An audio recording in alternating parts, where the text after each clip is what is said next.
ఈరోజు ప్రొఫెసర్ ఇట్కాల పురుషోత్తం గారు వారి అనుభవాన్ని తెలంగాణ ప్రాంత ప్రజల ఆలోచన తెలంగాణ ఉద్యమ నేపథ్యంలో జరిగిన చారిత్రాత్మక కాలగర్భంలో కలిసిపోయిన సంఘటనలు చాలా వాటిని క్రోడీకరించి తెర ముందు కనిపించని నిజాలను ఎన్నింటినో భవిష్యత్ తరాలకు తెలియజెప్పడానికి వాస్తవాలు ఎప్పుడు చేదుగా ఉంటాయని పెద్దలు అంటారు. అందుకే చేదు నిజాన్ని ఈరోజు ప్రజలకు అందుబాటులో తీసుకురావాలని వక్రీకరించిన చరిత్రను సరైన మార్గంలో పెట్టి భవిష్యత్ తరాలకు చరిత్ర ఏది అంటే ఒక వ్యక్తి గెలుపును తన ఖాతాలో రాసుకొని తానే జయించినట్టుగా చిత్రీకరించడానికి చేస్తున్న ప్రయత్నాన్ని చేదు నిజం ద్వారా ప్రజలకు వివరించే ప్రయత్నం వారు చేసిండ్రు. 100% వారి ప్రయత్నంలో సఫలీకృతమైనరు. ఈ కార్యక్రమానికి అందుకే పెద్దలు మా సోదరుడు తెలంగాణ ఉద్యమంలో క్రియాశీలక పాత్ర పోషించి పార్లమెంట్లో బిల్లు ఆమోదింపజేయడానికి శాయశక్తుల కృషి చేసిన మాజీ పార్లమెంట్ సభ్యులు ప్రచార కమిటీ చైర్మన్ మధుయాస్కి గారు,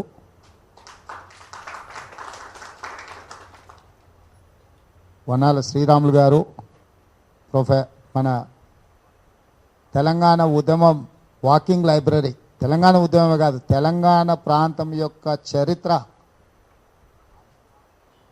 నిగూఢమైన చరిత్రను కూడా ఎప్పుడు అడిగినా అర్ధరాత్రి అడిగినా అక్షరం పొల్లుపోకుండా మనకు పాఠం నేర్పగలిగిన అన్న యాదగిరి గారు,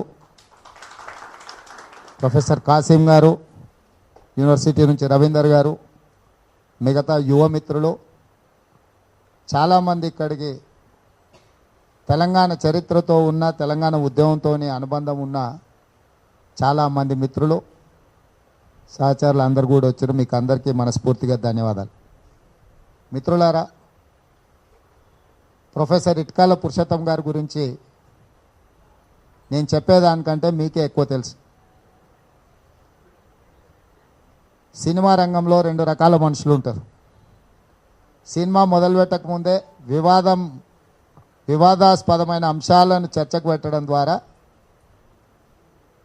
కథానాయకుల కంటే త్యాగాలు చేసే కష్టపడే వ్యక్తుల కంటే ఆ డైరెక్టరే ఎక్కువ ప్రచారం పొందుతాడు. ఆయన రామ్ గోపాల్ వర్మ. రెండవ రకం కథానాయకులనే తెర మీద చూపించి కథను కథనాన్ని ప్రజల గుండెలకు అత్తుకునేటట్టుగా చిత్రీకరించే వ్యక్తి రాజమౌళి. తెలంగాణ ఉద్యమంలో కూడా కేసీఆర్ గారు రామ్ గోపాల్ వర్మ లాంటి వాడు. ఎందుకంటే ఈ ఉద్యమ నేపథ్యం, ఈ ఉద్యమంలో ఇంటర్వెల్లోనే ఆయన వచ్చిండు. యాదగిరి అన్నకి ఎక్కువ తెలుసు. ఎందుకంటే తెలంగాణ మహాసభ కానీ తెలంగాణ సభ కానీ లేకపోతే చాలామంది బెల్లి లలిత గారు, గద్దర్ అన్న, యాదగిరి గారు చాలామంది మలిదశ తెలంగాణ ఉద్యమాన్ని 90 దశకంలో మళ్ళీ రాష్ట్ర ఏర్పాటు ప్రక్రియను గ్రామాలకు తీసుకెళ్లి ప్రజలలో చైతన్యం నింపి సభలు నిర్వహించి మహాసభల పేరు మీద రకరకాల రూపాలలో రైతు కూలీల పేరు మీద, రైతు కూలీ సంఘాల పేరు మీద, మహిళా సంఘాల పేరు మీద ఇట్లా ఎన్నో రూపాలలో ప్రజల దగ్గరికి వెళ్ళి తెలంగాణ సమాజం ఎదుర్కొంటున్న సమస్యలకు శాశ్వత పరిష్కారం తెలంగాణ రాష్ట్రం అని చాలామంది తెలియజెప్పారు, పోరాటం చేశారు. నాకు బాగా గుర్తుంది, సంవత్సరం గుర్తులేదు కానీ అచ్చంపేటలో గద్దర్ గారి సమావేశం ఉండే. అప్పుడు బస్సులు కార్లు తక్కువ, గ్రామాలల్లో చాలా తక్కువ, బస్సులు ప్రభుత్వం ఇయ్యదు. ఎడ్ల బండ్లు కట్టుకొని సైకిళ్ళ మీద అచ్చంపేట మీటింగ్కి వాళ్ళని మా గ్రామాల నుంచి చాలామంది పోయినప్పుడు అప్పుడు నాకు అంత పూర్తి స్థాయిలో అవగాహన లేకుండే. లాఠీ చార్జ్ అయిందని, ఫైరింగ్ అయింది నాకు తెలిసి, మరి కాసిం గారు చెప్పాలి. 91 ఫైరింగ్ వెళ్ళినట్టుంది ఆ సమస్య. సో ఆ స్థాయిలో తెలంగాణ రాష్ట్ర ఏర్పాటు కోసం వాళ్ళందరూ కూడా ఆ రోజు లాఠీల దెబ్బలకు తూటాలకు ఎదురొడ్డి నిలబడి ఉద్యమాన్ని ముందుకు తీసుకెళ్ళిండు. ఈ తెలంగాణ ప్రజల యొక్క ఆకాంక్షను ప్రజల ముందర పెట్టే ప్రయత్నం చేసింది. అహర్నిశలు వాళ్ళు తాపత్రయపడ్డారు. తెలంగాణ రాష్ట్రం ఎట్లయినా సాధించుకోవాలి, మేము బ్రతుకున్నప్పుడే ఈ రాష్ట్ర ఏర్పాటును మేము కల్లారా చూడాలి, మేం కాకపోయినా మా తర్వాతి తరానికైనా రాష్ట్రం ఏర్పడడం ద్వారా మేలు జరగాలి అని వాళ్ళు పూర్తి స్థాయి నిర్మాణ ప్రక్రియలో పోరాట ప్రక్రియలో ఎన్నో త్యాగాలు చేసి ఇక రాజకీయంగా 2000 సంవత్సరంలో చాలామంది ఈ అంశాన్ని కొంత తెరమరుగైపోయింది. కానీ 2000 సంవత్సరంలో 42 మంది శాసనసభ్యులు కాంగ్రెస్ పార్టీకి సంబంధించిన తెలంగాణ వాళ్ళు డాక్టర్ జి చిన్నారెడ్డి గారి నాయకత్వంలో శ్రీమతి సోనియా గాంధీ గారికి బేగంపేట ఎయిర్పోర్ట్లో మా 42 మంది ఎమ్మెల్యేలు మేము తెలంగాణ కోసం ప్రత్యేక తెలంగాణ రాష్ట్ర ఏర్పాటు జరగాలి, అవసరం అనుకుంటే మేము శాసనసభలో రాజశేఖర రెడ్డి గారు సిఎల్పి నాయకుడిగా ఉన్న 92 మందిలో మేము 42 మంది విడిగా కూర్చుంటాం, మా తెలంగాణ శాసనసభ్యులను ప్రత్యేకంగా గుర్తించండి అని చెప్పి ఆనాటి కాంగ్రెస్ పార్టీ అధ్యక్షురాలు శ్రీమతి సోనియా గాంధీ గారికి వారు 42 మంది శాసనసభ్యులు సంతకాలు పెట్టి లేఖ ఇవ్వడం జరిగింది. ఆ తర్వాత చాలామంది తెలంగాణ మేధావులు, విఘ్నులు, బుద్ధిజీవులు అందరూ కూడా కలిసి ఒక సభ పెడితే బాగుంటుంది, ప్రజల దగ్గరికి అంశాన్ని చేర్చాల్సిన అవసరం ఉందని చర్చ జరిగినప్పుడు డాక్టర్ జి చిన్నారెడ్డి గారు వనపర్తిలో సమావేశాన్ని మొట్టమొదటి సమావేశం 2000 సంవత్సరంలో వనపర్తి జూనియర్ కళాశాల మైదానంలో ఏర్పాటు చేసి నాకు గుర్తున్నంత వరకు 10-15 వేల మంది వస్తే సరిపోతుంది అని వాళ్ళు పెట్టుకుంటే ఆ రోజు నాకు తెలిసి 50-60 వేల మంది ప్రజలు అక్కడికి వచ్చారు. ఆ తర్వాత 2001 సంవత్సరంలో ఈ మలిదశ తెలంగాణ ఉద్యమాన్ని ఉద్యమకారులు కానీ, కవులు కళాకారులు కానీ, దళిత గిరిజనులు కానీ, బడుగు బలహీన వర్గాలు కానీ, ఆదివాసీల బిడ్డలు కానీ వీళ్ళందరూ చదువుకున్న మేధావులు, యూనివర్సిటీలలో ఉండే ప్రొఫెసర్లు, విద్యావేత్తలు అందరూ కూడా తెలంగాణ ఉద్యమాన్ని ముందుకు తీసుకెళ్ళడానికి ఒక సమన్వయం చేసుకుంటూ ముందుకెళ్తున్న సందర్భంలో తెలంగాణ నలుమూలల ఈ చర్చ మొదలైంది.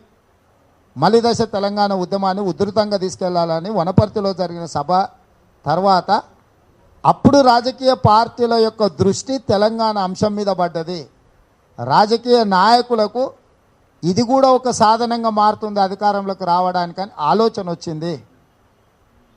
ఇది కూడా మాకేమైనా రాజకీయంగా ఎదగడానికి ఉపయోగపడుతుందేమో అని చెప్పి 2000 సంవత్సరం తర్వాతనే రాజకీయ నాయకులు చిన్నగా తెలంగాణ వైపు దృష్టి పెట్టిండ్రు. సరే, ఆయన ఉన్న పార్టీలో ఉన్న పరిస్థితిలో, అప్పుడున్న పరిస్థితిలో చంద్రశేఖరరావు గారు రాజకీయ పార్టీ పెట్టాలనుకున్నప్పుడు ప్రొఫెసర్ జయశంకర్ గారి నుంచి మొదలు పెడితే ప్రొఫెసర్ ఇటుకాల పురుషోత్తం గారి వరకు రోజుల కొద్దీ వాళ్ళు కూర్చున్నారు, చర్చించుకున్నారు, మాట్లాడుకున్నారు. అయితే అప్పుడు ఓ మాట చెప్పుంటే నేను, ఇంకా వేరే వాళ్ళు కూడా చెప్పి ఉండొచ్చు, వీరు రాసేటాయన ఆయన పోసుడాయన అని చెప్పిన. రాసేటాయన పోసుడాయన,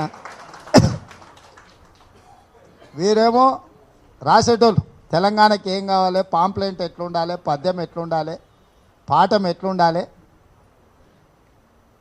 ప్రజలకు సాహిత్యం ద్వారా ఎట్లా తెలంగాణ భావ స్వేచ్ఛను కానీ భావ ప్రకటనను ఎట్లా ప్రజల దగ్గరికి తీసుకెళ్లాలని ఇటుకాల పురుషోత్తం గారు రాసేటోళ్ళు, ఆయన మంచిగా పోసేటోడు.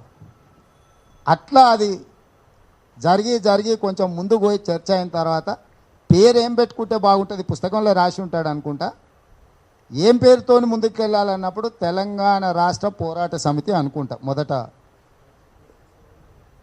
వీరు దాన్ని పెట్టిన దాన్ని పెడితే కేసీఆర్ గారు ఆ పోరాటం అనేది తీసేది తెలంగాణ రాష్ట్ర సమితి అని పెట్టుకున్నాడు. అట్లా పార్టీకి ఆ పేరు వచ్చింది. మొట్టమొదటి సమావేశం కూడా వీరే పెట్టారు నాకు తెలిసి. ఏంది అది, అడ్డగుట్ట కాదు, ఇది గులాబీ గుట్ట అని చెప్పినట్టున్నాం అప్పుడు.